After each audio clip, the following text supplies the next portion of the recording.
अस्सलाम वालेकुम। Welcome to my YouTube channel Sahar educate. उम्मीद है आप सब खैरियत से होंगे। अल्लाह पाक आपको अपने हिफ्ज़ और मान में रखें। मैं आज बहुत ही इजी नोट्स शेयर करूँगी आप लोगों के साथ। अगर इससे पहले आप लोगों ने मेरा चैनल सब्सक्राइब नहीं किया तो मेरे चैनल को सब्सक्राइब करें, लाइक कर दें, शेयर कर दें। आज की वीडियो में बहुत ही इंटरेस्टिंग होने वाली है, एंड तक ज़रूर देखिएगा। इस वीडियो में मैं आपके साथ इंट्रोडक्शन ऑफ बायोलॉजी की कुछ ब्रांचेस जो हमने पिछली लास्ट वीडियो में कुछ पढ़ी थी, कुछ मैं अब डिस्कस करूँगी आप लोगों के साथ। उसके साथ मैं आप लोगों के उसके नोट्स भी शेयर करूँगी। तो इसमें फर्स्ट ऑफ ऑल हमारे पास environmental biology. What is environmental biology? Environmental biology it is the second name of ecology. Environmental biology का जो सेकेंड नेम है वो है इकोलॉजी। अब इन्वायरमेंटल बायोलॉजी इसमें ये स्टडी करते हैं कि जो एनिमल्स हैं लाइक हम या दूसरी एनिमल्स, इनका अपने इन्वायरमेंट के साथ क्या रिलेशन है, कि हम लोग अपने इन्वायरमेंट से क्या रिलेशन रखते हैं। ये सारी की सारी स्टडी जो है ये इन्वायरमेंटल बायोलॉजी कहलाती है। इन्वायरमेंटल बायोलॉजी और इकोलॉजी ये दोनों जो हैं ये बायोलॉजी की सेम थिंग्स हैं। मतलब इन्वायरमेंटल बायोलॉजी भी वही है और इकोलॉजी भी वही है। मतलब कि एनिमल्स का या जानदार का अपने इन्वायरमेंट के साथ क्या रिलेशन है, जिस इन्वायरमेंट में वो रह रहे हैं वो किस तरीके से रह रहे हैं। तो ये सारी की सारी जो स्टडी होती है ये हम इन्वायरमेंटल बायोलॉजी के अंदर करेंगे। नेक्स्ट हमारे पास इसकी ब्रांच है cell biology. What is cell biology? The study of structure and function of cell and cell organelles called cell biology. Cell biology में हम सेल को स्टडी करते हैं। What is cell? Cell is structure and functional unit of life. इस मतलब cell के बगैर हमारी जो लाइफ है वो एग्जिस्ट नहीं करती। फॉर एग्ज़ाम्पल कोई भी एक टॉय है वो सेल के बगैर नहीं चलता। इसी तरह हमारी बॉडी भी है, जो एनिमल्स हैं, प्लांट्स हैं, सब दे आर लिविंग थिंग्स। हम सब लिविंग ऑर्गेनिजम्स हैं, हम किसी न किसी चीज़ पे डिपेंडेंट होते हैं। तो मतलब हमारी लाइफ जो है वो सेल के बगैर कुछ नहीं है। तो अपने आप को सर्वाइव करने के लिए जो चीज़ हमारे लिए ज़रूरी होती है वो सेल है। मतलब सेल ही वो चीज़ है जिसकी बेस पर हम ज़िंदा रहते हैं। अगर हमारी बॉडी से सेल ख़त्म हो जाए तो हम भी डेड है। मतलब सेल के बगैर हमारी जो लाइफ है वो बिल्कुल भी एग्जिस्ट नहीं करती। तो हम इसको ये कह सकते हैं कि जो सेल है वो हमारी मतलब लाइफ का स्ट्रक्चर एंड फंक्शनल यूनिट है। मतलब बहुत ही इंपॉर्टेंट रोल प्ले करता है हमारी लाइफ में जो है सेल। तो सेल बायोलॉजी के अंदर हम दरअसल सेल को ही डिस्कस करेंगे। नेक्स्ट इसकी मेन ब्रांच हमारे पास है parasitology. The study of parasites is called parasitology. अब पैरासाइट्स क्या है? मतलब कि हमारे पास जो ऑल वायरसेस हैं, जितने भी वायरसेस हैं वो सारे के सारे क्या हमारे पास पैरासाइट्स कहलाते हैं। अब पैरासाइट्स क्या होते हैं कि ऐसी ऑर्गेनिजम्स जो डिजीज़ कॉज करें और बहुत ही स्मॉल हो, मतलब माइक्रो, बहुत ही छोटे हों, तो इन सब को हम क्या बोलते हैं? पैरासाइट्स बोलते हैं। तो इसका पैरासाइटोलॉजी में सिंपल से यही डेफिनेशन होती है, study of parasites is called parasitology. Next हमारे पास मेन ब्रांच है बायोटेक्नोलॉजी। अब बायो मीन होता है लाइफ। ये मैंने आपको पहली वीडियो में मैंने बताया था कि बायो मीन लाइफ। अब बायोटेक्नोलॉजी, अब बायो मीन तो है लाइफ, लेकिन टेक्नोलॉजी क्या है? तो व्हाट इज़ टेक्नोलॉजी? वो टेक्नोलॉजी जो लाइफ को इन्हांस करे, मतलब हमारी लाइफ को इन्हांस करती है, लाइफ को बढ़ा देगी। ऐसी ऐसी फूड प्रोड्यूस करते हैं हम, जैसे लाइक ब्रेड। अब ब्रेड को आर्टिफिशियल तौर पर हम प्रोड्यूस किया जाता है। ये एक मतलब अब ब्रेड को आर्टिफिशियल तौर पर किस तरीके से प्रोड्यूस किया जा सकता है? मतलब ब्रेड जो है वो हमारी लाइफ को इन्हांस करती है। जो लोग मतलब बीमार होते हैं, जिनसे रोटी नहीं खाई जाती, तो वो लोग ब्रेड वगैरह का इस्तेमाल करते हैं।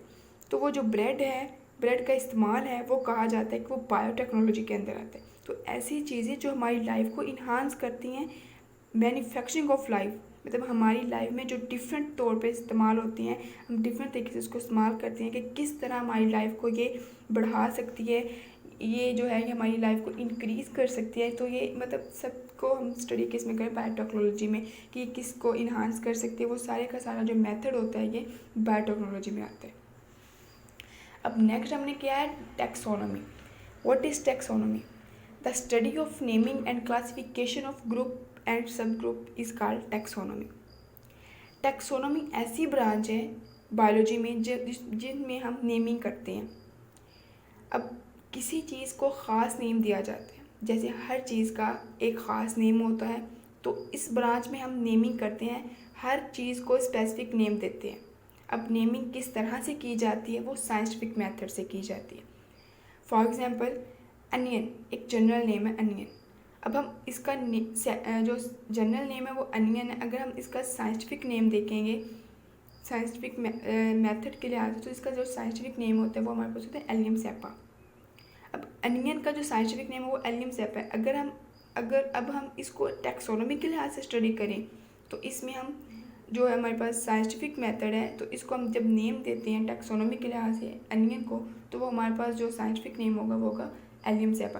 तो मतलब जनरल नेम हमारे पास उसका अनियन है और साइंटिफिक नेम हमारे पास उसका क्या है, एलियम सेपा। नेक्स्ट हमारे पास मेन ब्रांच है palaeontology. It is the study of fossils called palaeontology. अब पैलेंटोलॉजी तो हमें पता चल गया फॉसिल्स है, बट हमें ये नहीं पता फॉसिल्स क्या हैं। तो यहाँ पे क्वेश्चन है व्हाट इज़ फॉसिल्स, फॉसिल्स क्या हैं। तो बेसिकली प्लांट मतलब फॉसिल्स ये हैं कि जब हम एनिमल्स और प्लांट डेड होते हैं, तो इनके डेड होने से जो सॉइल है उसके ऊपर लेयर बन जाती है, जो ज़मीन में दब जाते हैं। तो इनकी डिकम्पोजिशन मतलब जब ये डिकम्पोज हो जाते हैं, जो मतलब इनके डिकम्पोज होने से जो मीथेन बनता है, जो इनकी बोन्स जब डिकम्पोज हो जाती हैं तो उससे जो मीथेन बनता है, उस मीथेन उस मेटल को बोलते हैं हम फॉसिल्स। जब इनकी बोन्स डिकम्पोज हो जाती हैं तो उससे जो मेटल बनता है उसको हम बोलते हैं फॉसिल्स।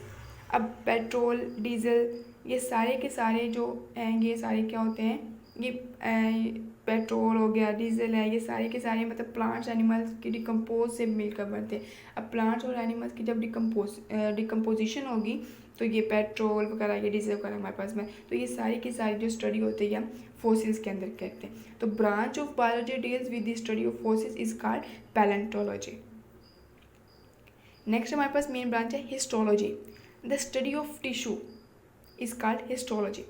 टिश्यू किस तरह से बनते हैं, हमारी बॉडी में जब बहुत से सेल आपस में मिलते हैं तो वो सेल मिलकर टिश्यू बनाते हैं।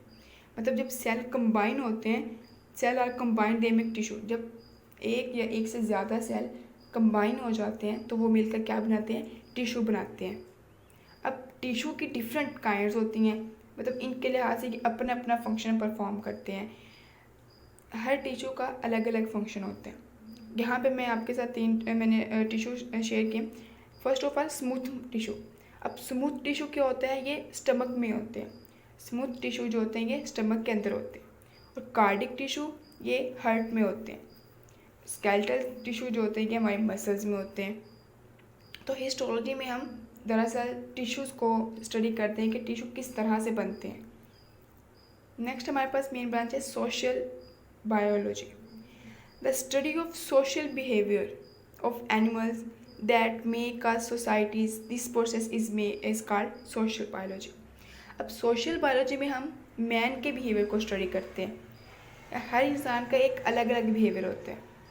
मतलब बेसिकली सोशल बायोलॉजी में हम ह्यूमन एनिमल्स के बिहेवियर को स्टडी करते हैं कि वो अपने इन्वायरमेंट में जिस जगह वो रह रहे हैं वो उनका बिहेवियर क्या है, वो क्या बिहेवियर शो करवा रहे हैं, तो उनके बिहेवियर को स्टडी करना हमारे पास सोशल बायोलॉजी कहलाता है। ये थी हमारी आज की वीडियो अच्छी लगी हो तो वीडियो को ज़रूर लाइक कीजिएगा। अगली वीडियो देखने के लिए चैनल को सब्सक्राइब करें, बेल आइकन को प्रेस करें ताकि आपको नोटिफिकेशन मिल सके, और कमेंट में अपनी राय ज़रूर दीजिएगा कि आपको वीडियो अच्छी लगी या नहीं लगी। उम्मीद है आपको वीडियो अच्छी लगी होगी। अगली वीडियो में हम नेक्स्ट टॉपिक पर बात करेंगे कि नेक्स्ट टॉपिक कौन सा है, उसके नोट्स मैं आप लोगों के साथ शेयर करूँगी। आपके सपोर्ट का बहुत शुक्रिया। मैं आपके साथ हूँ, आपके लिए वीडियो बनाती रहूँगी। आप लोगों का प्यार और सपोर्ट ही मेरे लिए सब कुछ है। अपना ख्याल रखिएगा, अपनी दुआ में मुझे याद रखिएगा।